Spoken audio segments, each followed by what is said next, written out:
Allah is my heart's speech, your mercy is what I beseech. Keep in my heart your remembrance, and in your deen allow me to advance. Help me in my quest, permit me to pass the ultimate test. Help me in my quest, permit me to pass the ultimate test.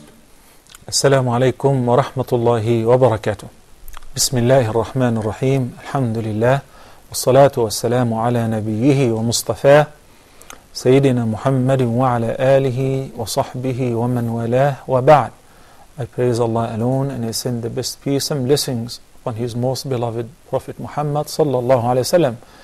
Dear brothers and sisters, welcome to a new edition of Ask Huda. A quick reminder with our phone numbers and email address. The area code is 002-0238-555, 248 or 249, and the email address is ask@huda.tv.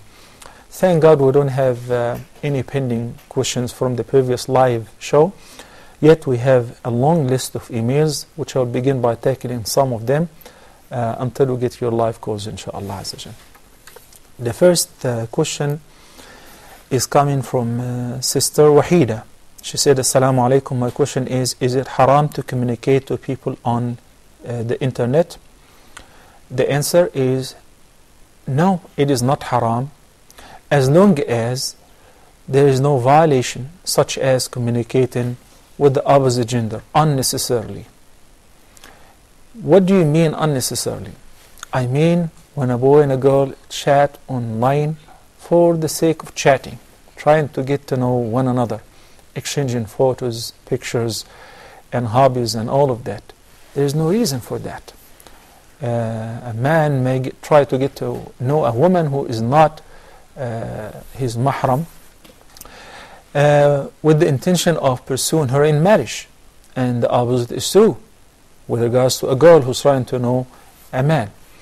But just for the sake of friendship in Islam, there is no such thing, a friendship between a man and a woman outside marriage. If a person is interested in another, then there is a legitimate way, which is فَانْكِحُوهُنَّ بِإِذْنِ أَهْلِهِنَّ وَآتُوهُنَّ أُجُورَهُنَّ. You must marry them after getting the permit of their guardians, their consent, and paying them their dowry. That is the proper way. This is a proper process that preserves the chastity of the entire society. There are horrible stories that result from chatting with the opposite gender online. And some families will break down because of that. A husband is chatting with another woman, and a wife is chatting with another man. And there is a very interesting story where the man who's chatting with another woman, exchanging photos, when they came actually to meet, it was the husband and the wife. It happened. So whenever it is necessary, it is permissible. In a proper way, it is permissible. Relating to that, there is a very important question, which is, what about a woman's voice? Is it true that woman's voice is awra? What is the term awra, first of all? What does it mean? The word awra is a body part which should be covered, whether in a man or a woman, before others. The Prophet ﷺ said to one of the companions, احفظ عورتك. You must guard strictly and cover up your awra, your body part, from everybody else except from your spouse. The only person who may see your entire body is your spouse. But a person who is jogging and wearing shorts and showing his thighs, or a woman who is jogging and wearing just what we call it underclothes, underwear, just with the intention of, because we are in sports, that's not permissible in Islam. So there is a body part which is known as awra. It must be covered before other people. And some people think that the woman's voice is also awra. That is not true. A woman's voice is not awra. As long as she's talking straightforward, with modesty, she's not talking in a soft tone or in a melodious voice, she's talking properly. So I may see any woman who is not even related to me, enter in the masjid or the school or the work, and I say, Assalamu alaikum, how are you, sister? And she says, Wa alaikum assalam, alhamdulillah. All of that is permissible. We see a lot of people who may have outside relations, but when they come to the masjid and they're acting very strict with a frown face, they don't want to say salam because it's not permissible to greet the sisters. Says who? As long as you guys are secure from the fitna and falling into the trouble, you see a Muslim woman, you may greet her, you sell to her, you buy from her, you communicate with her, with the condition of the amn of the fitna, feel security against the fitna. And whenever a woman is talking properly, without a soft tone and without a melodious voice. In the Quran, in Surah Al-Ahzab, Allah subhanahu wa ta'ala ordered the mothers of the believers by saying, Ya nisa al-nabi, lastunna ka ahadin min al-nisa, in ittaqaytunna, fala takhda'na bil-qawli, فيطمع الذي في قلبه مرض وقلنا قولا معروفا.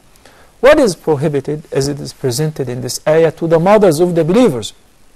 To speak properly without softening one's voice, because if a woman softens her voice, which is already naturally softer than a man, it may send the wrong signal. So in order to avoid the fitna, talk properly. There has been in the Muslim Ummah many Muslim scholars who were women, and even at the time of the companions of the Prophet ﷺ, the companions would go and seek knowledge from the mother of the believers, Aisha and Hafsa and others, and other lady companions. So we'd like to explain that a woman's voice is not awrah when she speaks properly and straightforward without softening her voice. First caller, Assalamu alaikum, and sorry for keeping you for a long time. Ahmed, Nigeria. Wa alaikum assalam, Brother Ahmed, how are you? Fine, thank you. I have one question. Yes, go ahead, please. My question is on immunization against some disease before they occur. That is, before the occurrence of a disease, to immunize yourself. Ahmed, I think we're having a very bad connection. What is the question from the beginning? If you can start over and slowly, please. Okay, my question is on immunization. On? Immunization. Humanization, yes. What about it? I want to know if it is halal before the disease happens to immunize yourself against the disease. Is it halal to do what? Immunization, immunize yourself against the disease. I'm sorry, I still didn't get the question. Okay, I said, is it halal to immunize yourself against a disease? For instance, a disease like tuberculosis or any other disease. Is it allowed to take Immunization. Okay, I got your question. You're talking about immunization, right? Yeah. Okay. Yes, of course, it is permissible to get immunization and take injection in order to avoid some viral or bacterial diseases and contagious diseases via immunization, where they take the virus itself and deactivate it somehow, and the person will be, or weaken it, and the person will be injected with this weakened or inactive virus, so that he will be immune against infection with the virus in the future, such as in the case of the flu, whether birds flu, swine flu, or the regular flu. That is permissible. Similarly, taking immunization against TB, tuberculosis, or any other diseases, that is permissible, inshallah. Okay? Jazakallahu khairan. Thank you, Ahmed. Okay, the second question is from a young sister who said that I'm a Muslim sister in need for an advice. Her concern is, she said, my fiancé is insisting on taking me outside, going places with me before we actually consummate the marriage, before we have the marriage contract. And he is instilling fear into me by telling me that if I do not comply with him, he's going to break the engagement. And he's also insisting on going out with him without having any person with us, particularly a mahram from my family. What's your advice? The Prophet ﷺ said, he's addressing the Muslim families who have a girl who have reached the marriageable age, and somebody is proposing to that girl. So he's addressing the guardian, the father or the brother or the uncle, the person who's in charge. He said, إِذَا جَاءَكُم مَّن تَرْضَوْنَ دِينَهُ وَأَمَانَتَهُ فَزَوِّجُوهُ. If somebody proposes to your daughter, whom you trust his religious commitment, and he is an honest person, then go ahead and give him your daughter, or the girl who's under your guardianship, give him her in marriage.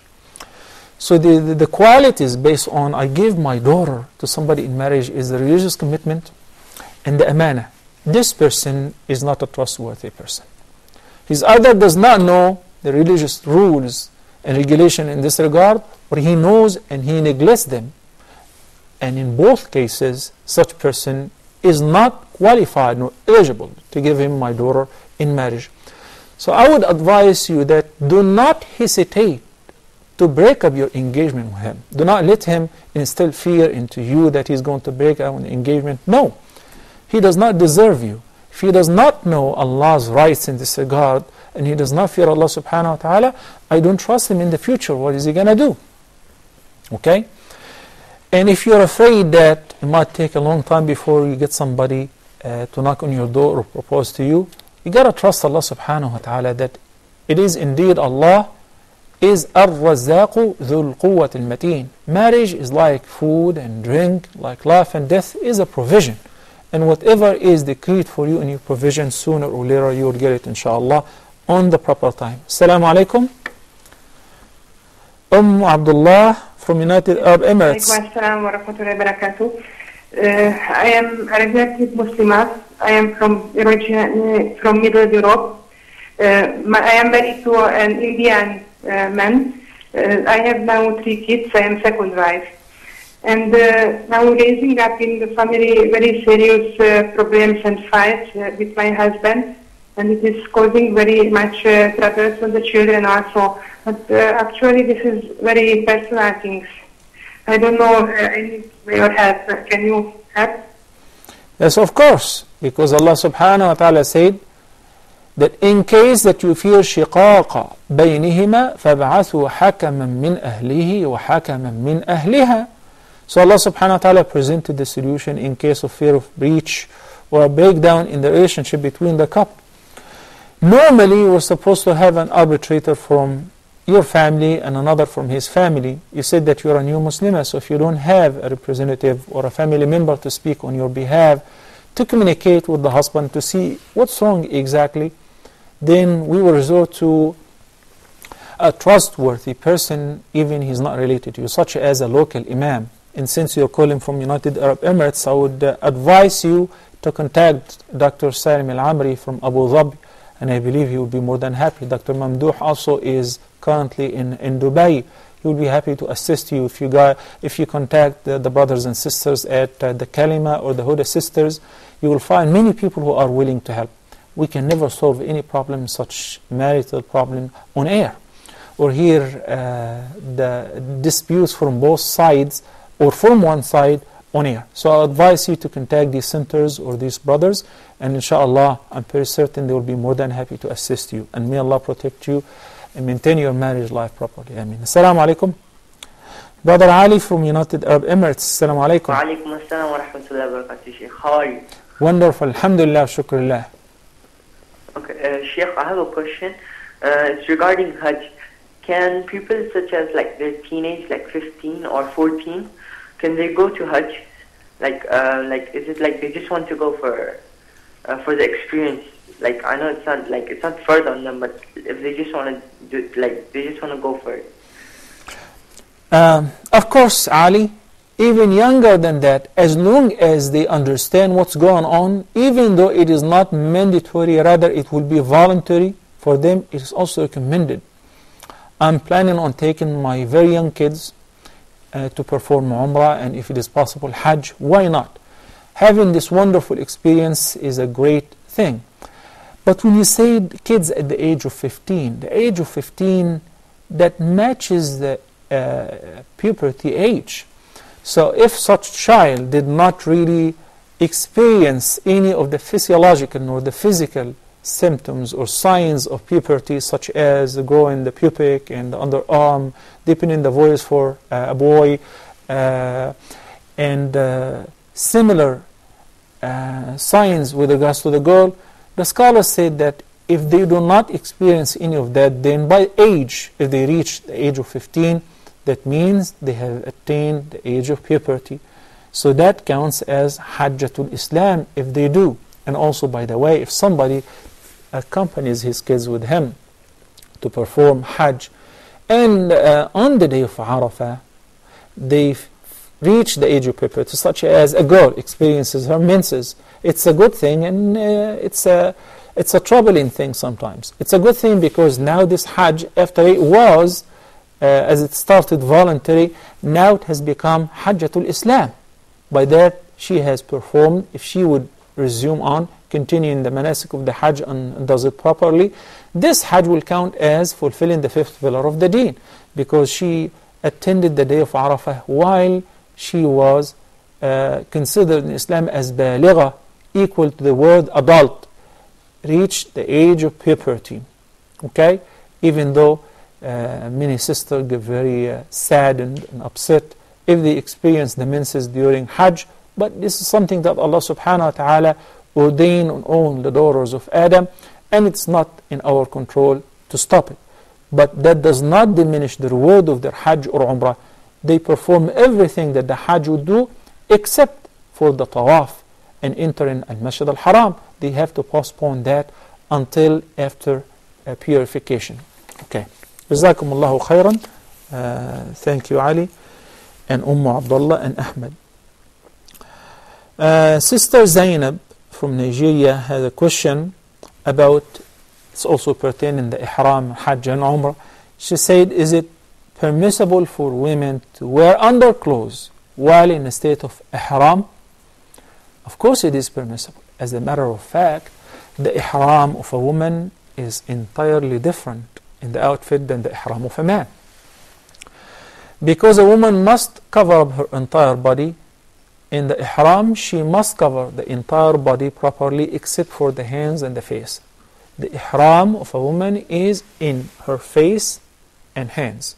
So she is not allowed to wear gloves or wear the niqab or a face veil as long as she is in a state of Ihram, except, as it is narrated by Aisha, may Allah be pleased with her, if you are performing tawaf, for instance, and you're surrounded with many men, as we see nowadays, mashallah, those who just watched the Isha prayer in the Haram, it seemed like we are in Hajj already. So in this case, a woman is permitted to lower the isdal to cover her face from men who are considered foreigner. The word foreigner in this regard does not mean from another country. Rather means foreigner to me that she is not my mahram. She is not my sister, my aunt, my mother, my daughter, nor is she my wife. So that means she must cover up her face or aura before me.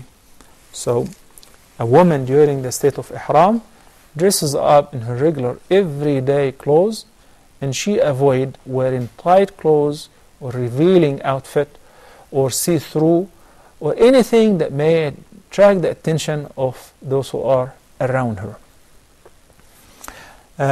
Some people belittle such questions and say, who does not know that? Well, a lot of people do not know. A lot of people whom we meet in Hajj, performing Hajj or Umrah, a man is wearing ihram and is wearing a kufi, head cover. You're not permitted to cover your head if you're a man in a state of ihram. Assalamu alaikum. Sister Afia from Kingdom of Saudi Arabia. Assalamu alaikum. Wa alaikum assalam wa rahmatullahi wa barakatuh. How are you, Sheikh? Alhamdulillah, thank you for asking, Sister Afia. Brother, I have 3 questions. Please go ahead. The first question, is it sunnah or permissible to keep 2 names together? Example, Aisha Humaira or Umar Yahya. Question number 2, is it sin for a woman to speak loud in a loud voice, but it is not melodious or soft, to correct their kids if they are doing something wrong? Question number 3, I'm working in a school. This is a secretarian school. So I cannot put everything in Islamic way. Some children, they celebrate birthday and they just bring sweets. Can I take the sweets from them? Jazakallah khair. وجزاكم. Thank you, Sister Afia. Barakallahu fik. As far as talking to the kids in a soft voice, that is entirely different than what I just presented. We all know what it means for a woman to speak in a very soft tone that is tempting. We're talking about the soft tone that is tempting.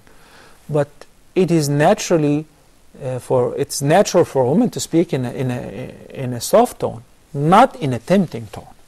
So talking to the kids in a way to correct them quietly is different than speaking with a soft, attractive tone to a man who is not my mahram. You pick up the phone and somebody is either asking for you or for your husband or anybody at home. So when a woman says, yes, assalamu alaikum wa rahmatullah, the person says, how are you, sister? Well, alhamdulillah, how can I help you? Okay? And there is a difference between that and getting sucked in a conversation and then starting to laugh and soften your voice and sharing private things. That is restricted. This area is restricted because it is taking you south. So the case that presented is perfectly fine, inshaAllah Azza wa Jal. As far as joining in participating in celebrating birthday, we all discuss this repeatedly, that there is nothing called birthday celebration in Islam. This is a non-Islamic tradition. Even if it has become so widespread, it's not an Islamic tradition. If there is any birthday on earth that was worth celebration most, then it would be Prophet Muhammad sallallahu alaihi wasallam's birthday. There is nothing that is much greater than the celebration of the birth of the Prophet sallallahu alaihi wasallam if it was permissible to celebrate one's birthday. He neither did that for himself, nor his daughters after he passed away celebrated his own birth, nor his wives, nor his best companions. These are all inventions done by the Fatimites, who were the worst sect which erected from the Shia sect. And the Fatimites are non-Muslims. They try to attract the hearts of the Egyptians by celebrating the birth of the Prophet ﷺ and many of the family members of the Prophet ﷺ, and all of that is false. As far as birthdays for each and every one of us, I personally have my way of looking at it, which is when a person goes to a physician and he diagnoses him with a fatal disease, say cancer, may Allah protect all of us, and say you only have a few months to live or a couple of years to live. So he or she is counting down. Every one of us were informed by Allah subhanahu wa ta'ala the following statement: كُلُّ نَفْسٍ ذَائِقَةُ الْمَوْتِ. Every soul shall experience and have a taste of death. The Prophet ﷺ has said, the lifespan of my ummah varies between 60s and 70s. So, very few people who make it to 80 and 90 and over 100. And that's why when somebody lives over 100, we say, oh, everybody celebrates that person and everybody talks about it. I mean, it's in the news. But normally people live that much. So when everybody knows that every day passes by, he is running short of time. Then every year passes by is a reminder, guess what? I'm drawing nearer and nearer towards my end. What is so good about that? What's so good about knowing that I had 40 years left, now I only have 39, 38, 37. I'm running short. What about if he's informed that he's going to only live for 2 years and 1 year elapsed? Are you guys going to celebrate his birthday? No. Of course, we keep in mind that no one knows when he or she will expire or come to death, but Allah subhanahu wa ta'ala, He said in Surah Luqman, وَمَا تَدْرِي نَفْسٌ مَاذَا تَكْسِبُ غَدًا وَمَا تَدْرِي نَفْسٌ بِأَيِّ أَرْضٍ تَمُوتُ. No soul knows what will it earn tomorrow, and no soul knows where will it die. May Allah give us the best ending. The best ending is the main concern. One of our predecessors at the time of his death, and he was a great scholar of hadith, very pious, was crying. So his friends, who were great scholars as well, said, "What's wrong with you? Are you afraid of your sins?" So he picked up a little stick and he said, or a straw, and he said, "By Allah, I'm not afraid the least from my sins or against my sins. They are very insignificant to me like this. What I'm afraid of is whether I will have a good ending or not." This is something that nobody knows but Allah subhanahu wa ta'ala. So let's try our best to maintain the good that we're doing until we meet Allah subhanahu wa ta'ala in the best shape and form. Ameen. This question is an interesting question. Actually, there are two questions relating to each other, so I'll try to merge them both and answer them both.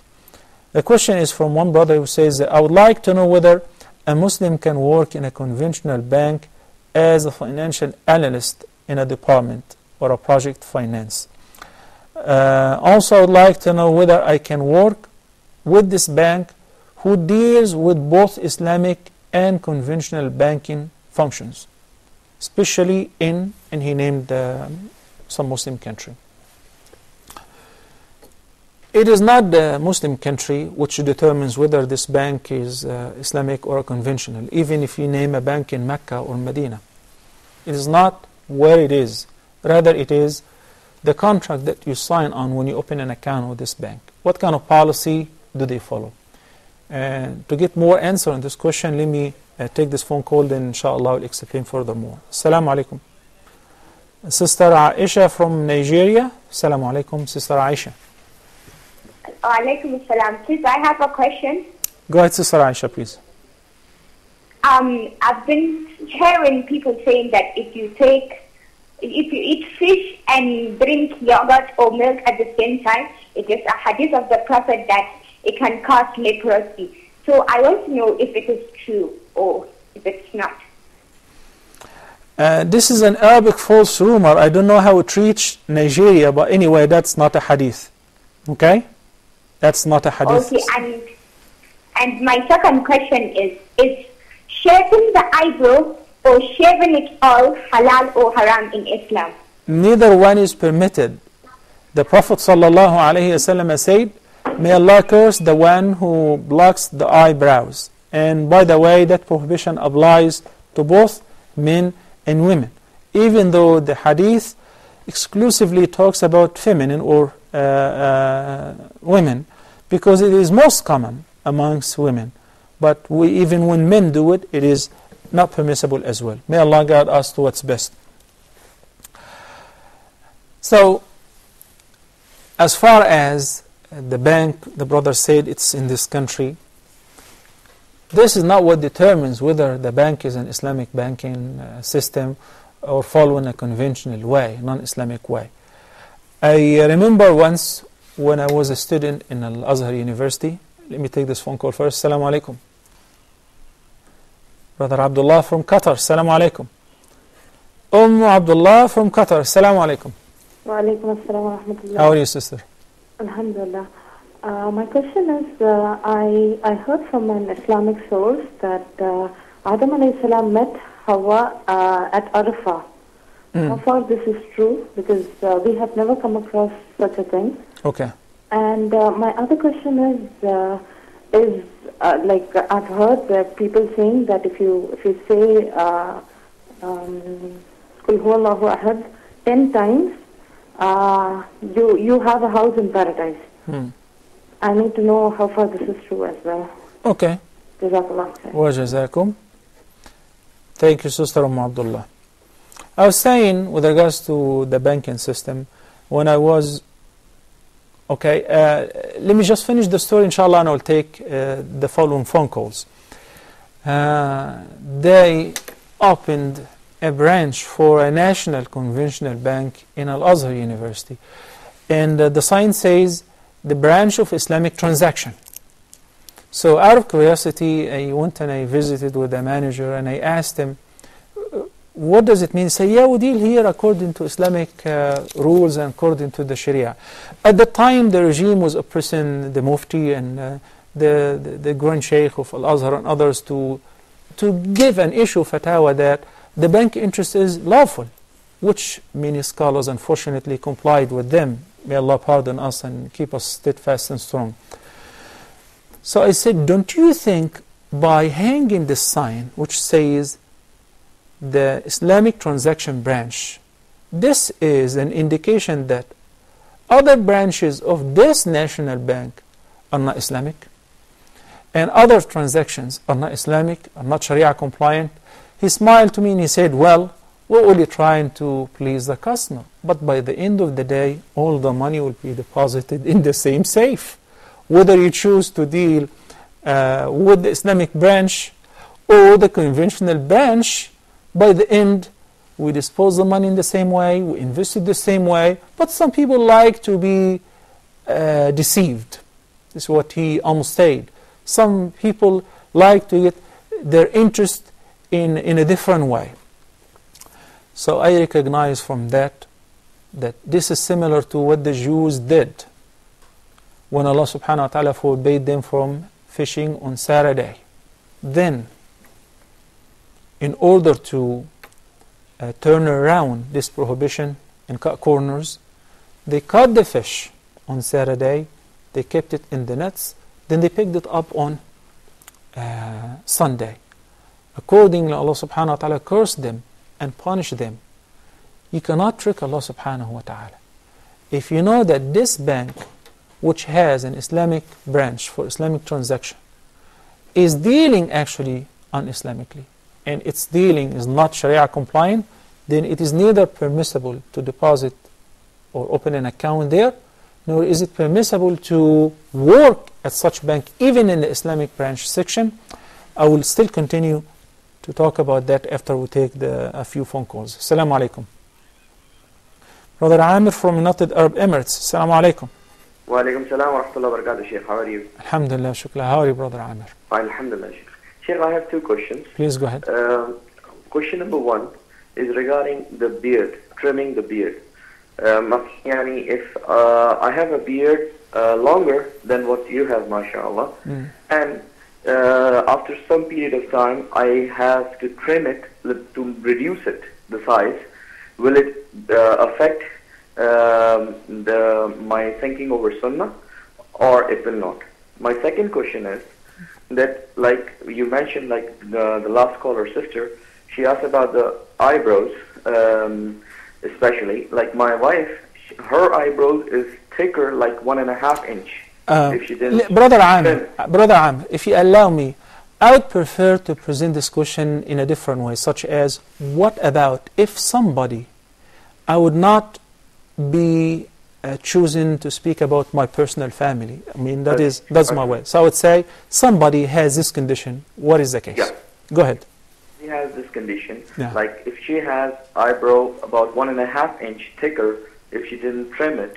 So in that case, what Sharia allows for that? Okay. We'll answer it. Wajazakum. Barakallah feek. Well, brothers and sisters, we got to take a short break, so stay tuned.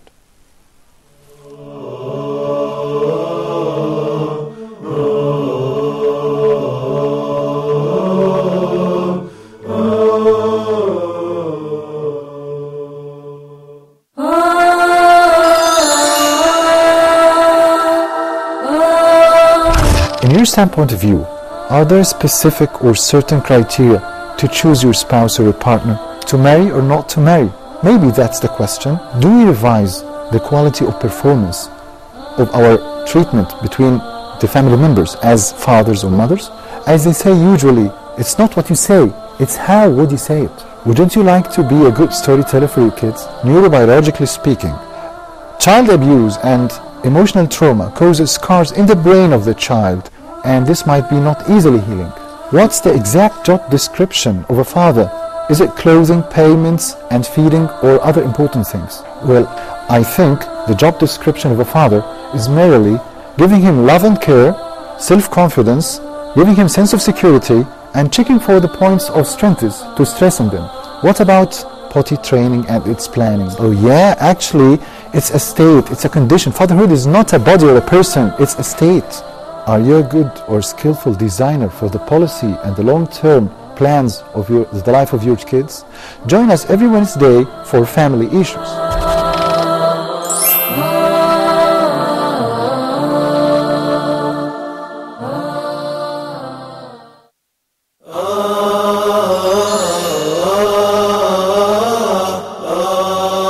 Please, brothers and sisters, in particular brothers, husbands, divorce is the last resort. Even when I was given the topic, the art of divorce, I was thinking, why are we talking about a divorce? As they say in management, do you take serious decisions when you are angry? No one is taking a very serious decision in his life, maybe in his business, while you are angry. A divorce happening every 6 minutes. We are not talking about enjoying the divorce, but we are talking about certain steps to be followed in order to avoid divorce or minimize the possibility of divorce or minimize the consequences of divorce. Any divorce taking place have many ill effects. So we would like to minimize those ill effects.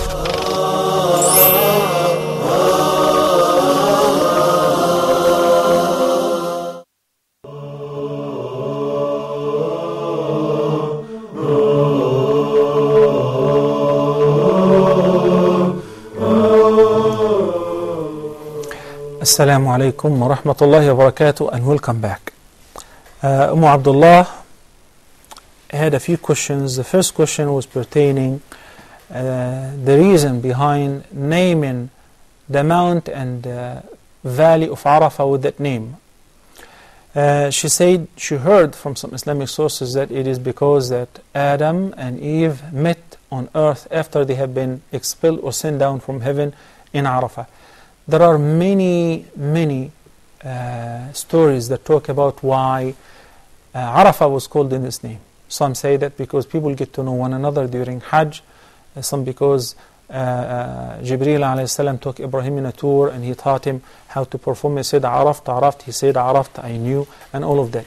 There is no sound nor authentic reference that says so. So these are all stories, and it would not really help us to worship Allah subhanahu wa ta'ala better as long as the Prophet sallallahu alaihi wasallam did not explain, nor there is a sound reference, then just drop it, neglect it. It's not a matter of worship to know or not to know, and we cannot confirm that. Assalamu alaikum wa rahmatullahi wa barakatuh. Abrar from the Kingdom of Saudi Arabia. Assalamu alaikum, Abrar. Wa alaikum salam wa rahmatullahi wa barakatuh. How are you doing, Sheikh? Great, alhamdulillah, wa shukrullah. Alhamdulillah Rabbil Alameen. May Allah bless you with Jannah al-Firdaus. Ameen. And you too, and the audience. Jazakallah khair. Just I have one question, Sheikh. It has two parts. One is if you're doing Umrah or Tawaf, and if you touch the Qiswa or Rukn al-Yamani. I understand Hijri Aswad, to kiss that is a sunnah because the Prophet also did that. But what about the significance of Rukn al-Yamani or touching the Qiswa and kissing it? Is it required? Is it a sunnah? Okay. And also if you can inform me a little bit about the significance praying in the area of Hatim, which is also considered as the Kaaba. If you pray 2 rak'ahs in that or 4 rak'ahs, whatever it might be, the significance, please. Okay. And thank you very much. Jazakallah khair. Jazakallah khairan, Abrar. Assalamu alaikum. We have another caller. Brother Zahir from Oman. Assalamu alaikum. Wa alaikum assalam, Sheikh. كيف الحال? Alhamdulillah wa shukrillah. Sheikh, I just have a question. Is it permissible to sacrifice a goat or a sheep or a camel for one's father who has passed away? You know, is it permissible? Can we do that in Sharia? Okay. Okay, Zahra, I'll answer you inshallah. Thank you.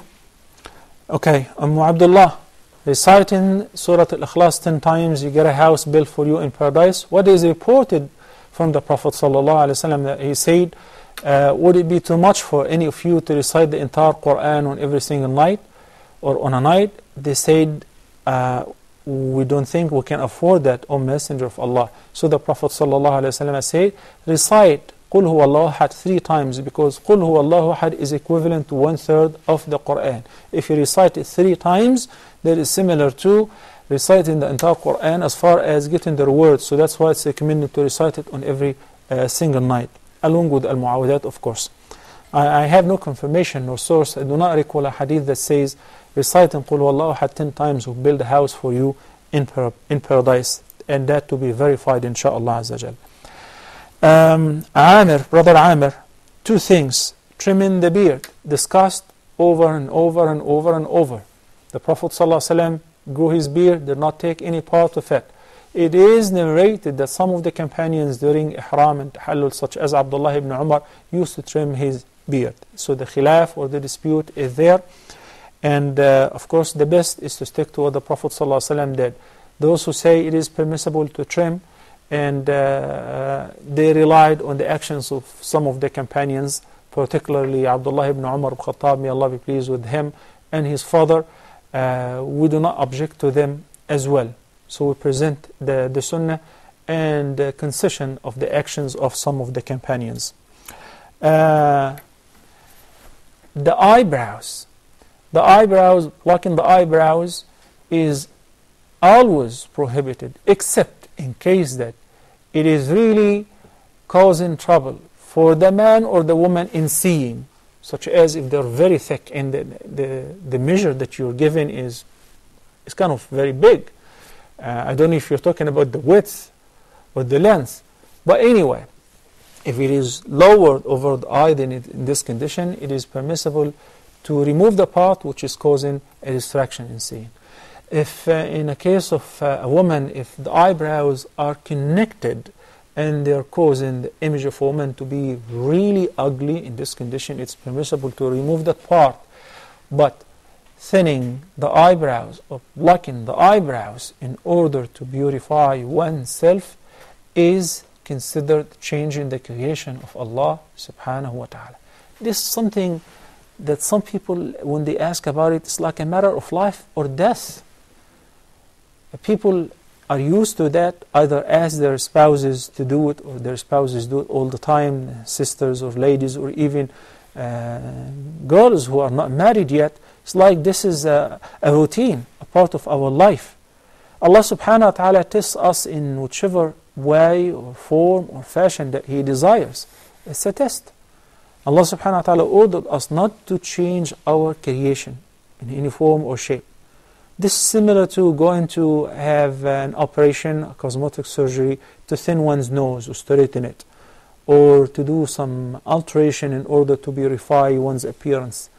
If it is not a matter of health and sickness, if it is not a matter of that is really affecting your life in a negative way, not about the psychological part of it, but because some people have some medical condition, need some cosmetic surgeries or post-operations or accidents or whatever. All of that is permissible. But in order to change the creation of Allah to look beautiful, you're not going to be any more beautiful than the way Allah subhanahu wa ta'ala created you. Assalamu alaikum wa rahmatullahi wa barakatuh. Assalamu alaikum.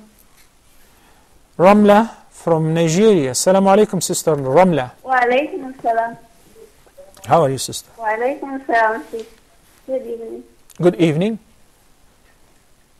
Please, I have a question. Assalamu alaikum. Can you hear me? Yes, I can hear you. Go ahead, Sister Ramla. My question is that, please, it's concerning ghusl. Okay. I read a hadith that Aisha said that Prophet ﷺ used little amount of water to perform ghusl. And I also told that when you're doing ghusl, the whole of your hair must be completely wet. Mm-hmm. So I don't know if using that little amount of water would be enough, especially for a female's hair. Okay, Ramna. Okay. I'll answer you inshallah Azza Jal. But first we have Abrar have some very good questions about the Kaaba and which part to be touched and which part not to be touched and so on. The Prophet ﷺ received the black stone corner. He touched it and he placed both his lips on it. He kissed it but without making the kisses noise. Later on, the companions followed his guidance and his tradition, and it is considered one of the recommended acts in every single tawaf if the person can do it even in every round. But if not, then it should be avoided. If not, if that leads to harming oneself or causing disturbance the haram around the Kaaba, or raising one's voice to the point that it will become very loud or hurting others, as what we see right now. It's like a fist fight. You see a lot of blood because people attach their hearts to things which are not the core of the deen. The black stone, as it is narrated, is a stone that came from heaven. The Prophet ﷺ touched it, and when he could not reach it, he touched it by his skin once. Umar ibn Khattab radiyallahu ta'ala anhu arda explained to us, why do we touch the black stone or we kiss it? He said, by Allah, I'm certain that you're just a stone. You neither benefit nor do you harm. And having I seen the Prophet ﷺ kissing you, I wouldn't have done that. So our belief with regards to the Kaaba, the bricks and the stones, these are just bricks and stones. These are not blessed stones. These are not sacred stones. The Kaaba is Allah's house on earth. The black stone is a stone that came from heaven, but it's still a stone. And you know what it means? A stone. You can never hope any benefit or wish for protection against any harm simply from a stone, even if it is the black stone. So why do we touch the Rukn al-Yamani? A Rukn al-Yamani is the corner that is pointing towards Yemen, and a Rukn al-Yamani, along with the other pillar, which is the black stone pillar, are the original foundations of the Kaaba on which Ibrahim a.s. established the building, the structure of the Kaaba. وَإِذْ يَرْفَعُ إِبْرَاهِيمُ الْقَوَاعِدَ مِنَ الْبَيْتِ وَإِسْمَعِيلُ. Remember when Ibrahim and Ismail were raising the foundations of Al-Bayt, the ancient house of Allah subhanahu wa ta'ala. And that's why these are the only two corners to be touched. So what about the two corners? The Prophet ﷺ explained in a sound hadith to Aisha radiyallahu ta'ala anha wa ardaha that when he was at the age of 35, 5 years before he was appointed as a prophet, Quraysh decided to renew the construction of the Kaaba, and they made certain not to invest in its construction any money that is earned unlawfully. So even before Islam, they recognized the sacredness of the ancient house, so they decided to only build it from halal. They were short of fund, so they decided to build according to as much fund as they have. And that's why that ark, which is surrounding the opposite side of Ar-Rukn al-Yamani and the black stone, is known as Al-Hatim. Some people call it Hijr Ismail, believing that Ismail a.s. was buried there. This is entirely false. No one is buried there. But this part is surrounded in order to notify those who are performing tawaf not to perform tawaf adhering to that side of the Kaaba, rather from outside the arch, because this part was originally from the Kaaba, and the Meccans ran short of fund, so they did not complete the structure of the Kaaba.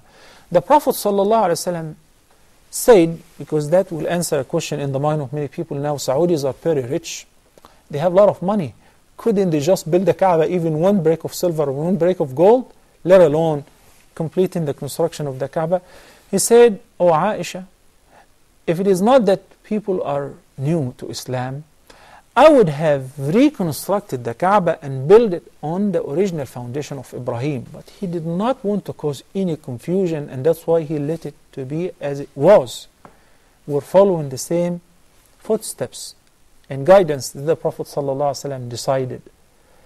It is very important to know the story of building the Kaaba from the time of Ibrahim a.s. until today. The cloth or the kiswa or the cover of the Kaaba is just cloth. So when we perform tawaf, we're not allowed to deliberately touch any part of the Kaaba other than the black stone and a Rukn al-Yamani. And we're not allowed to kiss a Rukn al-Yamani. The only part which is recommended to kiss is the black stone. So any part of the Kaaba, what you see tens of thousands of people every day trying to kiss the Kaaba, kiss the black stone, and wipe their bodies against it, all of that is false. All of that is haram. Especially in addition to that there is a violation of the concept of faith, that when people are still in a state of ihram, and they wipe their bodies and their ihram against that, and they get the fragrance of the pure musk that the Kaaba is covered or painted with, you're not allowed to touch any perfume, so that violates their ihram, of course. We gotta understand that when we perform tawaf around the Kaaba, we're not worshipping the black box. We're worshipping Allah subhanahu wa ta'ala, who ordered us to do that, and nothing of these bricks or stones benefit nor harm. Unfortunately, we ran out of time. Otherwise, the subject is very, very interesting. Inshallah, brothers and sisters, perhaps next time we can continue talking about the same subject. And until then, I leave you in the protection and the care of Allah subhanahu wa ta'ala. أقول قولي هذا وأستغفر الله لي ولكم وصلى الله على نبينا محمد وعلى آله وصحبه وسلم. والسلام عليكم ورحمة الله وبركاته. Allah is my heart's speech. Your mercy is what I beseech. Keep in my heart your remembrance, and in your deen allow me to advance. Help me in my quest. Permit me to pass the ultimate test. Help me in my quest. Permit me to pass the ultimate test. Help me in my quest.